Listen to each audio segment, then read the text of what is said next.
హరి మర్కట మర్కటాయ నమః అని ప్రార్థిస్తాం కదా, హరి వానరంగా ఎప్పుడు మారాడు? ఇది విష్ణునామమేనంటారా? బాగుందమ్మా. ఓం హరి మర్కట మర్కటాయ స్వాహ, ఓం హరి మర్కట మర్కటాయ నమః. ఇది మంత్ర 2 రకాల పాఠాంతరాలతో కూడా మనకుంది. ఇక్కడ ఇది చాలా పరమ పవిత్రమైన, చాలా శక్తివంతమైనటువంటి మంత్రం. పంచముఖ ఆంజనేయ స్వామి వారికి సంబంధించినటువంటి మంత్రం. విశ్వనాథ సత్యనారాయణ గారని జ్ఞానపీఠ అవార్డు పొందినటువంటి మొట్టమొదటి తెలుగు కవి. ఆయన దీనిని తీసుకొచ్చి హనుమంతుణ్ణి స్తోత్రం చేశారు తన కల్పవృక్షంలో. చేసేటప్పుడు ఈ మంత్రాన్ని యథాప్రకారంగా తన పద్యాల్లో రాసుకున్నారు. ఎక్కడ దీనికి అర్థం చెప్పాల. ఇప్పుడు మనలో చాలామందికి అనుమానం వస్తుంది, హరి అంటున్నావు ఇక్కడ, మళ్ళీ మర్కట మర్కటాయ అంటున్నావు, ఇది ఆంజనేయ స్వామి పరం అంటున్నావు, దీన్ని ఎలా సమన్వయించాలి అని అంటే పెద్దలు దీనికి విశ్లేషణ చేశారు. అసలు మర్కటం అంటే ఏంటి? గెంతున్నది అని ఒక అర్థం ఉంది. అది గెంతుతుంటుంది కాబట్టి దాన్ని మర్కటము అంటారట.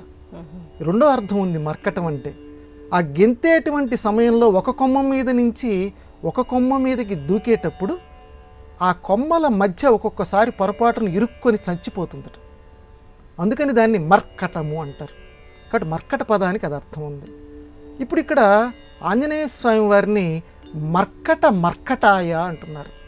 అంటే గండర గండడు అని మన తెలుగులో ఉంది చూడండి.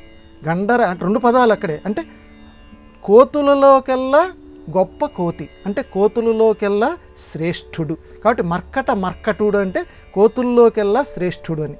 సరే, బాగానే ఉంది. మరి మొట్టమొదటి హరిపదాన్ని ఎలా సమన్వయిస్తాము?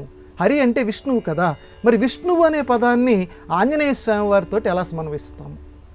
ఇది ఆంజనేయ స్వామి పదం అంటే విష్ణువు కూడా వానరం కింద మారేట ఒకసారి.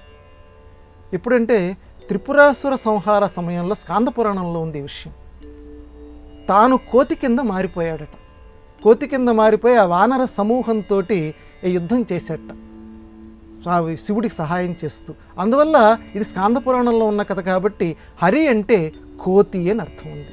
మరి ఇక్కడ హరి అంటే ఇక్కడ అర్థం ఏం చెప్పుకోమన్నారంటే హరించువాడు హరి. ఏమి హరించువాడు?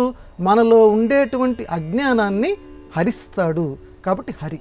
కాబట్టి హరి మర్కట మర్కటాయ, ఓ హరించేవాడా, మాలో ఉన్నటువంటి అజ్ఞానాన్ని హరించి మాలో గొప్ప చైతన్యాన్ని నింపే కోతులలో గొప్పవాడవైనటువంటి ఓ ఆంజనేయ స్వామి, నీకు నేను నమస్కారం చేస్తున్నాను అని మొత్తం మీద ఈ మంత్రానికి ఉన్నటువంటి అర్థం.